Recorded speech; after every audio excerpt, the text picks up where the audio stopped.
শিক্ষার্থীবৃন্দ, আমরা সিরিজের অঙ্কের সমাধান করব। প্রথম সিরিজ 35 এবং 37তম বিসিএস পরীক্ষা আসছে। আমরা সিরিজটা খেয়াল করি। 3, 8, 6, 14, শূন্যস্থান 20 এবং 12।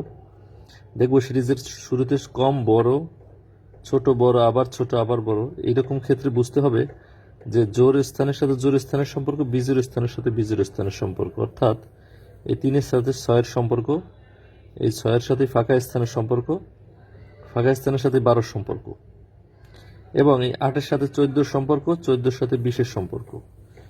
অর্থাৎ এই যে ফাঁকা স্থানের আমরা রেজাল্ট বের করব, তার সাথে কিন্তু 8, 14 এবং 20-এর সম্পর্ক নাই। আমাদের সম্পর্ক হচ্ছে 3, 6, এরপরে ফাঁকা স্থান, এরপরে হচ্ছে 12।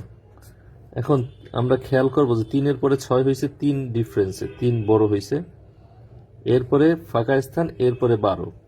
এখন এভাবে যে 3 করে বাড়ে, 3-এর পরে 6, 6-এর পরে যে আরো 3 যোগ হয় তাহলে 9 হবে, শূন্যস্থানে 9, এবং 9-এর পরে যে আরো 3 যোগ হয় তাহলে 12 হবে। সো আমরা বুঝতে পারলাম যে 3-এর পরে 6, 6-এর পরে আরো 3 বেড়ে 9, 9-এর পরে আরো 3 বেড়ে 12। তো এই শূন্যস্থানে আমার উত্তর হবে 9।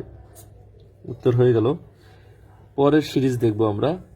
পরের সিরিজটাও 36তম বিসিএস পরীক্ষা আসছে। এখানে 3, 10, 9, 8, 27 এরকম যদি বারে কমে থাকে তাহলে বুঝতে হবে জোর স্থানের সাথে জোর স্থানের সম্পর্ক এবং বিজোড় স্থানের সাথে বিজোড় স্থানের সম্পর্ক। আমরা দেখব যে 3-এর সাথে 9-এর সম্পর্ক, 9-এর সাথে 27, 27-এর সাথে 81, 81-এর সাথে 243। এরপরে শূন্যস্থানের সাথে কিন্তু এই সিরিজের সম্পর্ক নাই। সম্পর্ক আছে 10-এর সাথে 8, 8-এর সাথে 6, 6-এর সাথে 4, এবং এই 4-এর পরে এই শূন্যস্থান।